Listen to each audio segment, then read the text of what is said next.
আপনার কাছে যে প্রসঙ্গটা নিয়ে আসবো, এক তো মানুষের নিরাপত্তা কোথায়, এইরকম একটা ঘটনা। সরকারি হাসপাতাল যেখানে সাধারণ মানুষ চিকিৎসা করানোর জন্য যান, সেখানে চিকিৎসক তিনি জানেন তার ডিউটি আওয়ার এবং কোথায় গিয়ে রাতে বিশ্রাম নিতে হবে। অন্যান্যরাও নিশ্চয়ই জানেন। আপনি নিজে চিকিৎসক, আপনি নিজে এই ফেজগুলো দিয়ে এসেছেন। কোথাও কি মনে হচ্ছে না সেই জায়গায় প্রশ্ন উঠছে? দেখুন, প্রথমেই বলি, আজকে যে আরজি করে একটি অত্যন্ত মর্মান্তিক এবং দুঃখজনক ঘটনা ঘটেছে। একটি সেকেন্ড ইয়ারের পোস্ট গ্র্যাজুয়েট ট্রেনি চেস্ট মেডিসিনের ছাত্রীর অস্বাভাবিক মৃত্যুর ঘটনা। আমরা অত্যন্ত দুঃখিত এবং তার পরিবারের সহিত সমব্যথী। এবং তৃণমূল কংগ্রেসের পক্ষ থেকে আমি বলছি, দ্ব্যর্থহীন ভাষায় বলছি, আমরা চাই অতি দ্রুত এই ঘটনার তদন্ত হোক এবং দোষীদের কঠোর থেকে কঠোরতম শাস্তি হোক, এই দাবিটা আমরা করছি। মাননীয় মুখ্যমন্ত্রী মমতা বন্দ্যোপাধ্যায় আজ নিজে ওই শোকসন্তপ্ত পরিবারের সঙ্গে কথা বলেছেন এবং আশ্বস্ত করেছেন অতি দ্রুত তদন্ত করে কঠোরতম শাস্তির ব্যবস্থা হবে।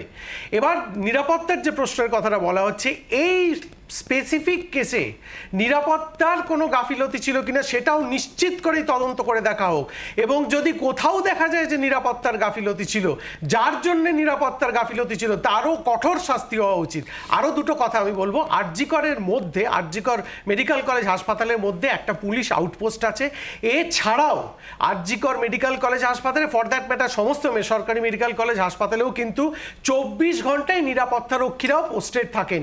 এবার সিসিটিভিটা কাজ করেছিল কিনা, সেখানে নিরাপত্তার কোনো স্পেসিফিক গাফিলতি ছিল কিনা, আমরাও কিন্তু দাবি তুলছি এগুলো সব তদন্ত করে দেখা হোক এবং দোষীদের চিহ্নিত করে দ্রুত থেকে দ্রুত কঠোরতম শাস্তি দেওয়া হোক, এই দাবিটা আমরাও করছি। শতরূপ, দেখুন, আমি প্রথমেই একটা কথা বলি, যে অবস্থায় মৃতদেহটি পাওয়া গেছে এবং এই মেয়েটির মায়ের থেকেও আমরা এক্ষুনি যে বর্ণনাটা শুনলাম যে প্রায় অর্ধনগ্ন অবস্থায় পাওয়া গেছে, আমার মাথায় ঢুকছে না একজন মানুষ যিনি কলকাতা পুলিশের কমিশনার কি করে তার নামটা উচ্চারণ করলেন ক্যামেরার সামনে। এটা একটা অত্যন্ত এটা আমাদের দেশের আইন, সুপ্রিম কোর্টের গাইডলাইন রয়েছে যে কোনো রকমভাবে কোনো যৌন অত্যাচারের ন্যূনতম সম্ভাবনা যেখানে আছে সেখানে ভিকটিমের নাম মুখে আনা যাবে না, প্রকাশ্যে আনা যাবে না, তার আইডেন্টিটি ডিসক্লোজ করা যাবে না। এই লোকটা কলকাতার পুলিশের কমিশনার, কোনো পাড়ার চ্যাংড়া ছেলে করলো না এটা। এর থেকে বোঝা যায় আমাদের আইন শৃঙ্খলা ব্যবস্থা কাদের হাতে দিয়ে আমরা নিশ্চিন্তে রয়েছি বা থাকতে বাধ্য হচ্ছি। দেখুন, এই ঘটনাটায় ঘটাতে বা সামনে আসায় আমার বিশ্বাস আমরা বিরোধী হতে পারি, যারা শাসক দলের সমর্থক আছেন কি কর্মী আছেন তারা সবাই সমানভাবে ব্যথিত। কেউই কোনো সুস্থ মানুষ চাইতে পারেন না যে এরকম কোনো ঘটনা ঘটুক, কিন্তু সেইটা বলেই তো থেমে গেলে আমাদেরকে হবে না। আমি একটা কথা মনে করাই, শিলাদিত্য, তোমার মনে থাকবে 2019 সালে যখন এসএসকেএমের একটা ঘটনাকে কেন্দ্র করে ডাক্তারদের বিক্ষোভ চলছিল, দীর্ঘদিন জুনিয়র ডাক্তারদের কর্মবিরতি ইত্যাদি চললো, তারপরে তাদের সঙ্গে মুখ্যমন্ত্রীর একটা বৈঠক হয় যেখান থেকে সেই বিক্ষোভ ওঠে এবং কতগুলো সমাধান সূত্র বার করা হয়। সেখানে একটা অন্যতম দাবি ছিল ডাক্তারদের, প্রধানতম দাবি ছিল এবং মুখ্যমন্ত্রী সেটাকে গ্যারেন্টি দিয়েছিলেন, তা হচ্ছে বিশেষ করে সরকারি মেডিকেল কলেজগুলোতে বিশেষ করে রাত্রির বেলা ডাক্তারদের নিরাপত্তা এবং জুনিয়র ডাক্তারদের আরএমওদের তাদের নিরাপত্তা। আমাদের মনে আছে আজকে একটা ঘটনা ঘটে যাওয়ার পরে হয়তো সিসিটিভি চলছিল না ইত্যাদি, এটা আমাদের রাজ্যের বলো কি দেশের বলো এটা দুর্ভাগ্য। যখন কোনো ঘটনা ঘটে যায় এবং তার সিসিটিভি ফুটেজ পাওয়া যায় না, তখনই আমরা জানতে পারি যে সেখানকার সিসিটিভিটা চলছে না। তার আগে পর্যন্ত সিসিটিভিটাকে একটা ঘর সাজানোর ফার্নিচারের মতো করে ব্যবহার করা হয়। আজকে ধরো 7-এর দশকে কি 8-এর দশকে বিজ্ঞান প্রযুক্তি আমাদের হাতে যে হাতিয়ারটাকে দেয়নি, আজকে 2024 সালে বিজ্ঞান প্রযুক্তি আমাদের হাতে সেই রকম অনেক হাতিয়ার দিয়েছে। সেইটাকে যদি আমরা ব্যবহার না করি, কাজে না লাগাই, তাহলে তার দায়টা কে নেবে? মনিটরিং হয়েছে কিনা সেটাও একটা এবং প্রশ্ন। আমাদের এইটুকুই আবেদন থাকবে, আমাদের এইটুকুই আবেদন থাকবে, দেখো কোনো রকমভাবে যারা অপরাধী আছে তাদেরকে আড়াল করার কোনো রকম চেষ্টা, আমার বিশ্বাস কোনো তৃণমূলের সমর্থকও চাইবেন না সেটা করা হোক, কিন্তু কোনোভাবে ব্যবস্থার মধ্যে, প্রক্রিয়ার মধ্যে কোনো বড় ঘটনাকে ছোট করে, আজকে যে প্রশ্নগুলো উঠছে, যে প্রশ্ন খালি একজন ব্যক্তির নয়, একটুখানি আটকাচ্ছে। এই মুহূর্তে একটা বিক্ষোভের ছবি আরজি করের সামনে উঠে আসছে। যখন ওই ছাত্রীর দেহ বের করে নিয়ে যাওয়া হচ্ছে, সেই সময় একটা বিক্ষোভের পরিস্থিতি তৈরি হচ্ছে। আমরা একটু ছবিটা তুলে ধরছি আপনাদের সামনে।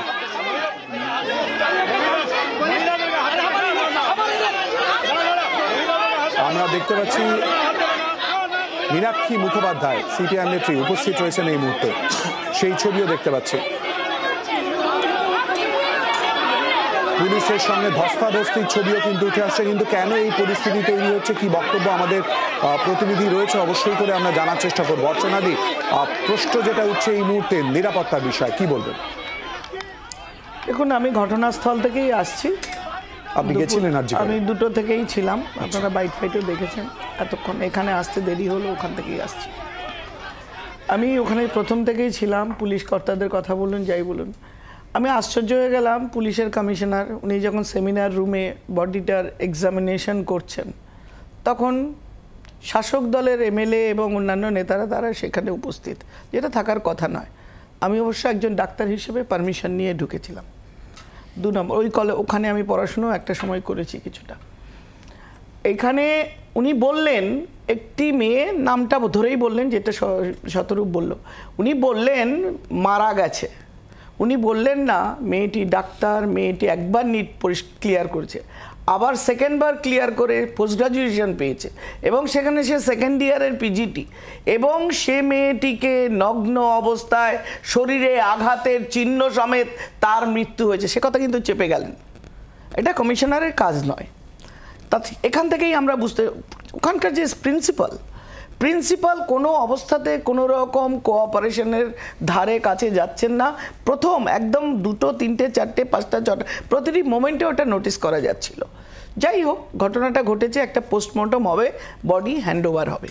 আমরা এর মধ্যে গিয়ে হাজির হয়েছি, কারণ যতই হোক দিনের শেষে আমি একজন ডাক্তার, পশ্চিমবঙ্গে পড়াশোনা করা, এই মেডিকেল কলেজগুলো থেকে পাশ করা, এখানেই নাইট ডিউটি করা, এখানেই জীবনের অর্ধেক কাটিয়ে দেওয়া, সেই জায়গার থেকে আজকে রাজনীতির এই জায়গায় আসা হয়েছে।